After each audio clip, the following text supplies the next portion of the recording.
Hello and welcome to Week in Review with me, Jane Secker. Kevin Maguire and Roya Nika are here to look back at the biggest stories of the last 7 days. What's been your top story of the week, Roya? Mine was the President of the Philippines, Rodrigo Duterte, using very colourful language to describe President Obama and then being surprised that Obama cancelled his meeting with him. Kevin? Well, I think it's got to be Keith Vaz using colourful language and a huge contradiction costing him his job as Chair of the Home Affairs Select Committee. Well, more on both of those in a second, but first let's get a taste of what the week was all about. Theresa May started the week in China, where G20 leaders were keen to discuss the consequences of Brexit. The President of the European Council, Donald Tusk, visited Downing Street to tell the Prime Minister to start the leaving process as soon as possible. The reintroduction of grammar schools was back on the agenda after a briefing paper was accidentally caught on camera. A £12 million plan to try to prevent more flooding this winter was unveiled. Junior doctors called off their first planned 5-day strike after concerns about patient safety. Subsequent walkouts are still due to go ahead. The Paralympics began in Brazil with a spectacular opening ceremony. Dame Sarah Storey became Britain's most successful Paralympian with her 12th gold. The committee recommended that MPs move out of the Houses of Parliament for 6 years to allow billions of pounds worth of restoration work to take place. And a conference in Salford discussed whether there could, or even should, ever be romance between man and machine, as experts examined the rise of realistic robots.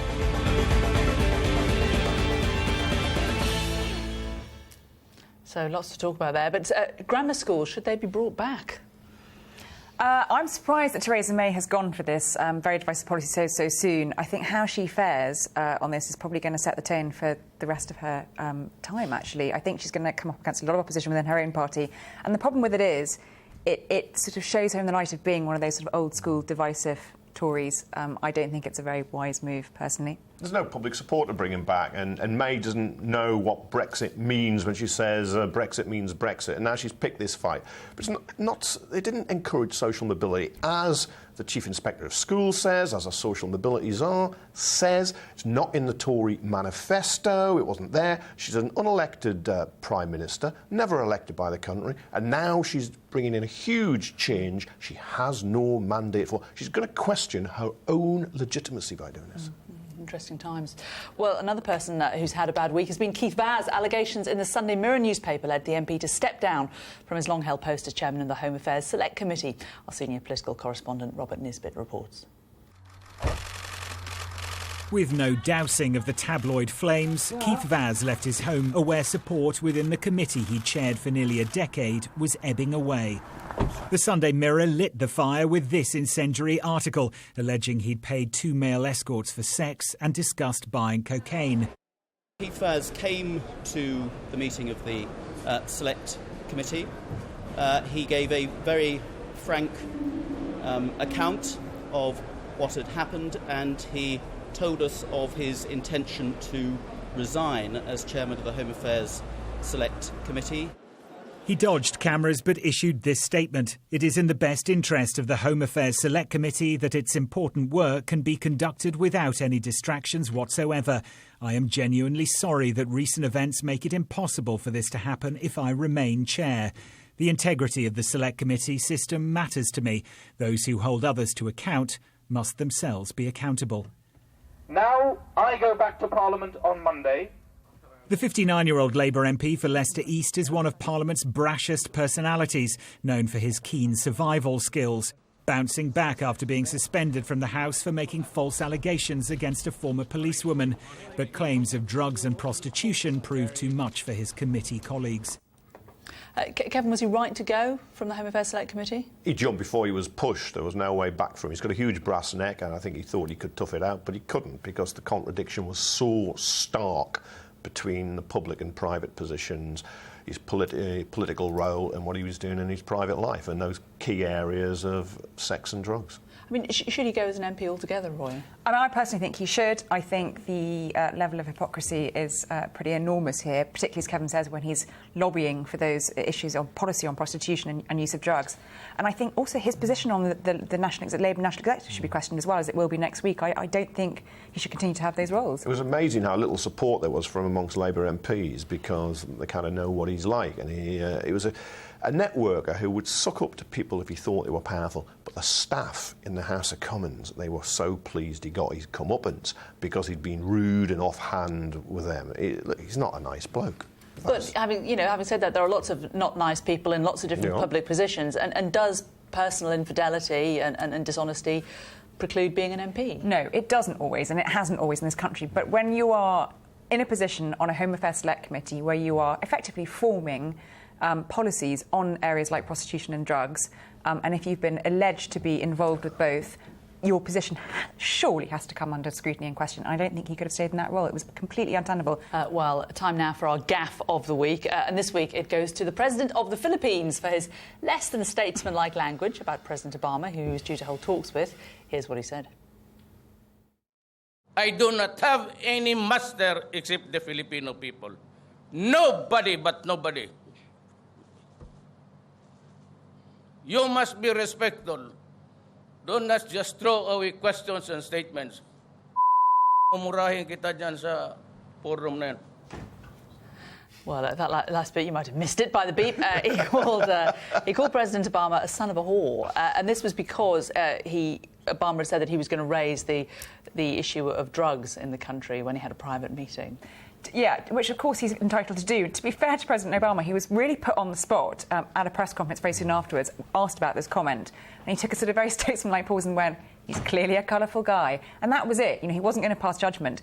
The meeting was cancelled, you'd expect it to be. But actually, the pair of them then met and shook hands in a holding room before a conference soon afterwards. And actually, Obama could have completely given him the cold shoulder and made it more of a story. But actually, he took it on the chin, which I thought was quite good of him. But, I mean, it shows the different language in international diplomacy is very different in the Philippines than it is in the States. Should we have more of this? Not necessarily insults and swearing, but world leaders actually speaking their mind. Yeah, but if you've got to deal with somebody, it's probably best not to abuse them. But it's rather like some Americans will say, son of a bird, use another word that's offensive. Don't forget to send us your nominations, though, using the hashtag WINR for your gaffe of the week next week.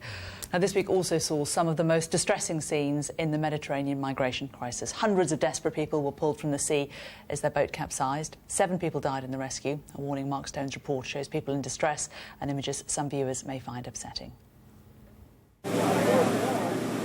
It is a day now since they were pulled from the water. They're exhausted, cold and wet, but they're safe. The team who rescued them are tired too, but they can't stop. The people need feeding and they need medical care. In the ship's clinic, a young woman is in a bad way. All they can do is stabilise her until we reach land. That's still 12 hours away. But in the room next door, the 6 children saved in the rescue are okay. The 3 babies are with their mothers, so's one of the older boys, but the other 2 we think have lost their parents. Monday's rescue was horrendous.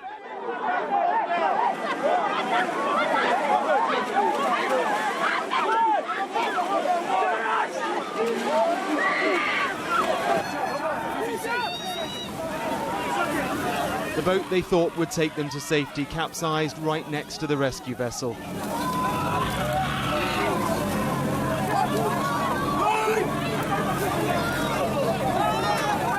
With fuel in the water, fumes all around, and so many unable to swim, this was in seconds the most complex rescue this team has ever experienced. I mean, these are very distressing pictures to witness, but it is going on daily, isn't it? We just don't see the pictures every day, but this is happening every day. No, this summer, last summer, and I've no doubt next summer, unless the root causes are tackled, which is people are fleeing violence and civil wars and oppression and absolute poverty. Some will be refugees, some will be economic migrants, but they're all looking for a better life. You've got a lot of failed states now on the north side of Africa, on the south of the Mediterranean, so people traffickers are just making a fortune, and they don't care if people drown. You've got to applaud the professionalism and the bravery of the people who are trying to rescue these, but there is a humanitarian urge, demands that we do something to stop this happening and help those people. Britain's response this week has been to send in more vessels to try and head them off in Libyan waters. Do you think countries like Libya should be doing more? They should be, but Libya is all over the place. You know, it's probably not in a position to do anymore. And I think Mark Stone's report was so important, because this is a story that celebrities picked up a year ago, and it's completely slipped off the news agenda again. You know, it has sort of, every now and then we see a really distressing report like this, and people say more must be done, but actually more isn't being done. Nothing changes. You know, Germany, Angela Merkel has made herself extremely unpopular in Germany by agreeing to take more refugees and migrants in this crisis. We should probably be doing more. I'm sure we should. And instead we're discussing, you know, possibly building a wall at Calais. That is not the way to solve this issue. OK. Well, quick quiz for you now both. Can you tell me why a florist in Cheshire had a bit of a shock this week? Any idea? Kevin might know. Do you know at home? We'll find out after the break.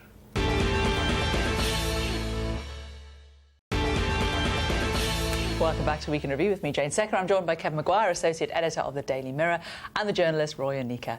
Now, before the break, we asked, can you tell us why a florist in Cheshire had a bit of a shock this week? What were your guesses? I was going to say, was there some sort of tropical tarantula in his bouquet? Yeah, it's normally a big spider, isn't it, flowers? Sadly not, no. This is Stephen Leyland. He was surprised to find that this photo was used in Islamic State propaganda with a caption encouraging terror group supporters to take even the blood of a Merry Crusader citizen selling flowers to passers-by. He says he's not scared, but was concerned that his photo was used in this magazine, as I suppose he would be. He also said, I don't know any jihadis. My customers are the Alderley Edge crowd, footballers' wives, and those sorts of people. Wow. Well, I How did suppose... ISIS find him? It's completely bizarre. Yeah, well, ISIS have lost it. That's it, then. Indeed. Now, this week, the boss of Sports Direct, Mike Ashley, opened the doors of his much-criticised Sports Direct warehouse in Derbyshire, and it got off to an awkward start when Mr Ashley emptied his pockets. Sky's business correspondent Charlotte Lomas reports. The billionaire founder of Sports Direct demonstrating the improved security check at his main warehouse. Can I ask you empty any contents of your pockets into the grey tray for us? Casually taking out a wad of £50 notes in a place under scrutiny for 0-hour contracts and for paying below the national minimum wage. A lot of cash? Yes, I've been to the casino. Mike Ashley, normally media shy, was all smiles with cameras, while leading journalists and investors on a rare tour of the warehouse floor, pointing out the changes he's making after a series of scandals led MPs investigating Sports Direct to accuse the company of Victorian workhouse conditions. I'm a man who gets some things very right and other things very wrong. I got the staff bonus very right for a few years, hundreds of millions, fantastic. I seem to have got the warehouse completely wrong, totally unacceptable. So what we've got to do is keep the positives and then focus on the negatives. It is as simple as that. And in the end, if I keep failing and keep failing and keep failing, it'll be best for everybody if I go. Are either of them the right men for the job, Kevin? No, and look, Ashley, loads of money with those £50 notes. He got that on the back of exploiting workers in the most appalling way. Some, because they're on 0 hours contracts, not guaranteed any work, any pay, will not even get one of those 50 quid notes in a week. And he says he's going to make all these changes. Well, he has been paying less than the minimum wage. He's going to exclude from his changes of ending 0 hours contracts 4,000 people in that warehouse employed by agencies which have been charging some of them to get their pay. So he can come out and smile like that with his little trip around his warehouse, but it's all spin. It was a PR gaffe, wasn't it, having all that money in your pocket when you know how much people are not being paid? It was a major PR gaffe, but I think the one good thing about this story is that so many newspapers and broadcasters have really gone for it and exposed the fact that, you know, people were being penalised at Sports Direct for having excessively long loo breaks and that having their minimal pay docked. There were reports that women, you know, had children in the loos because they were sort of worried about them. Oh, it was horrendous. I think the fact at the AGM, a lot of the members of the company just went absolutely mental at him as well. I mean, he says, give me time, but he's had a very long time. It's been rumbling for a while now. And I think, you know, his position at the company has to come into question. And I mean, but coming out with a load of 50 quid notes is just absurd. He's brought together shareholders and the Unite Trade Union and the workforce against him. I mean, that tells its own story. It takes some doing, doesn't it? Right, now let's look at your choices of paper stories. Roy, we're starting with you this week. A divisive issue at the school gates. Very divisive, yes. This is a Hartsdown Academy in Margate, in quite a deprived area, and Matthew Tate, the headmaster, sent home about 20 pupils on the first day because they were incorrectly dressed. There was 50 on the first day, 20 on the second day. So some of them were wearing trainers, some of them weren't adhering to the code of blazers, or their skirts were a bit short or not pleated correctly. Now, some of the parents have gone really quite cross about it and have said, look, we're being penalised, it's hard to sort of keep on top of uniforms. But actually, and Matthew Tate has kept a very firm line. They have had the whole summer holiday to get it sorted. They have, and he sent a letter in July saying this will be my policy and I'm going to be really strict on it, so be warned. The other thing, I actually think it's a good idea that Matthew Tate is being quite strong on it, is that pupils at the school themselves, I mean, it was marked good by Ofsted. Pupils at the school have said they perform better, they study better, they feel they behave better when they're in the right uniform. And if that's the case, I think Matthew Tate's absolutely right to be really strict on the uniform policy. Do you think he's right, or do you? No, I do. He says it's about setting the tone for the school. I do. I think he is right. And knowing heads, you get the uniform right, and it builds an ethos, and everybody's together. And as a kid, I hated the uniform, but as a parent, I love it. And it's a lot cheaper sending your kids to school in a uniform than it is them asking for the latest trainers and fancy jeans or whatever. So it's a leveller. It's a great equality measure, and I'm with him rather than the parents. I'm sorry for the kids who are caught in the middle of this, but it's the parents who got it wrong. As long as the school, and I don't think it's happening here, is not having ridiculous requirements for the uniform or making them really, really expensive. Which it doesn't. So no, not any. It's not that hard to adhere to a uniform. I think that is great. I mean, I just wish we all had uniforms. Now, as adults, I hate having to work out what to wear every morning. It'd be great to just have the same thing to take off the tag every day. I'm a bloke with a dark suit and a white or a blue shirt. You get scrutinised far more than I ever do. Yeah. Right, your choice, Kevin. This is the Black Lives Matter movement, which interrupted flights at City Airport in London this week. Do you think it achieves anything? Has achieved anything? No, this was a disaster, and it was 9 trendy white people who, as Lee Jasper, a black movement activist in London, said, it's a cultural appropriation. They've even now nicked our title, Black Lives Matter. Now, Black Lives Matter is a hugely important movement in the United States. It's becoming so here. It's drawing attention to injustices and discrimination. But these people have some nerve when they just use the title for their own cause. Now, yes, you might want to take action against an airport, but don't nick somebody else's banner to do it. But it seemed like it seemed a slightly confused list of things they were protesting about as well. It was also about air pollution. It was also about the migration crisis. It seemed to have several levels. Didn't it? And they were arguing black people suffer more because they tend to be poor and living in the areas near the airport. But if you're going to get your own banner, don't nick somebody else's. I think the thing it also highlighted was the security issue at City Airport. There was a suggestion that they'd actually got boats. And actually, that's how they've been able to sort of infiltrate security. But, I mean, they got zero sympathy whatsoever, and I agree. It was such a scattergun campaign. No one really knew what it was about. It was ludicrous. Roya, one of your paper choices, Bruce Springsteen, he's admitted about having depression this week in a big interview. Yeah, he gave a very, very moving interview to Vanity Fair. It's one of those brilliant long-read Vanity Fair pieces where he talked about, at length actually, feeling very... for years he struggled with it, and he goes into sort of very dark places and struggles to sort of create music, but does, and finds sort of, making music and recording albums helps him. It was very moving, actually, his wife, Patti Scialfa, hearing about how she's dealt with it.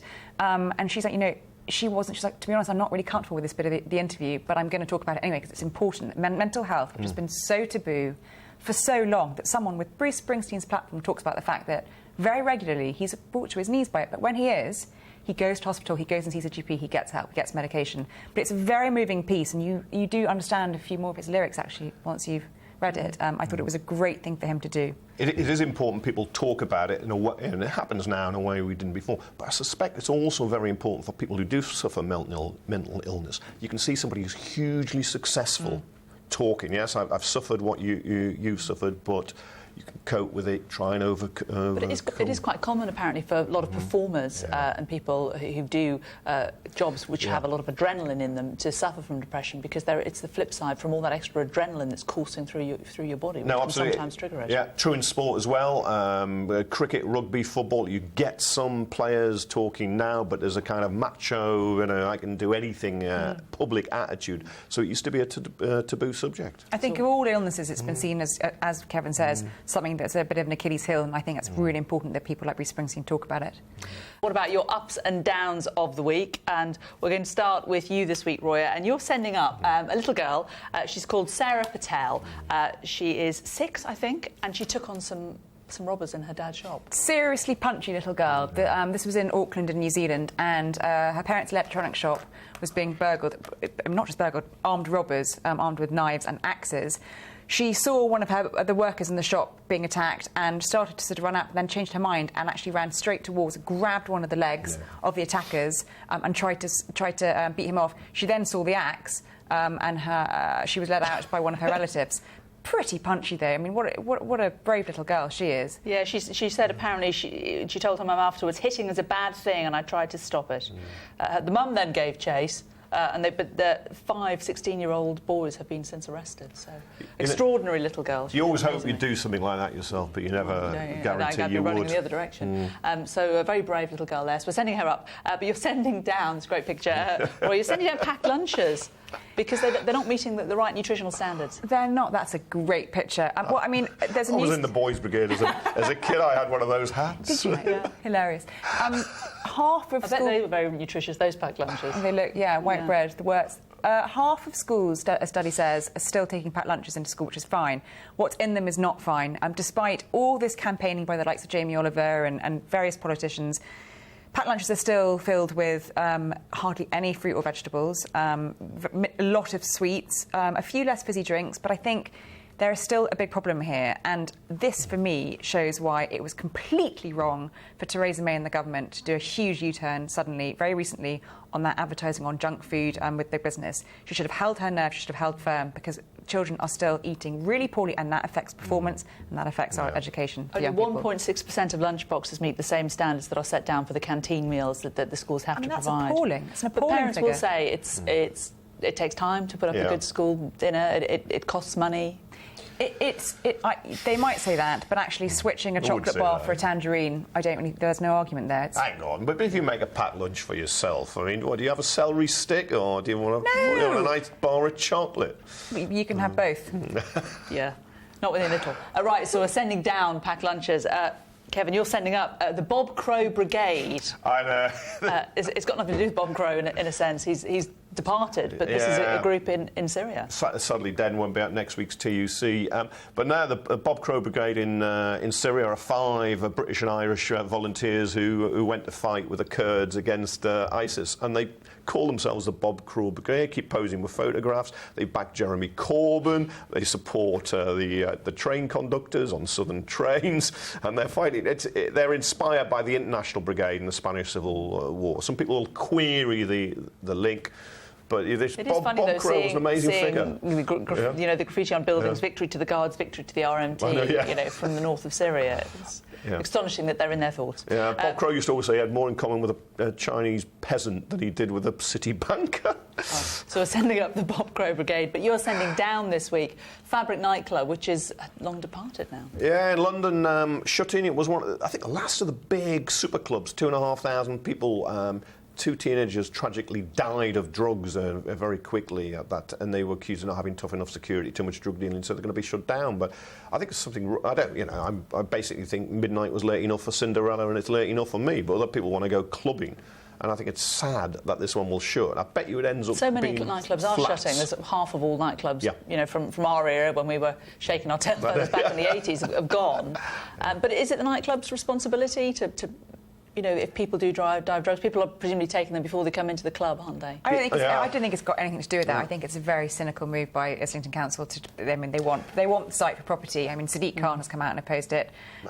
Yes, it's the nightclub's responsibility, but no one's closing down Reading Festival or Glastonbury, where there's far more incidents there, drugs related. I think. The Met Police did recommend it be shut, actually. Yeah. Okay. Well, we're sending it down. Fabric. Sadly, it's gone. It's departed. Bye. Thank you both very much. Thanks for taking us through your Week in Review nominations. Don't forget that you can also send us your nominations using the hashtag WINR. Well, thank you very much for joining us for a review of the week. We'll be back with much more next week. But for now, it's goodbye from them. Goodbye. And it's goodbye from me. Goodbye.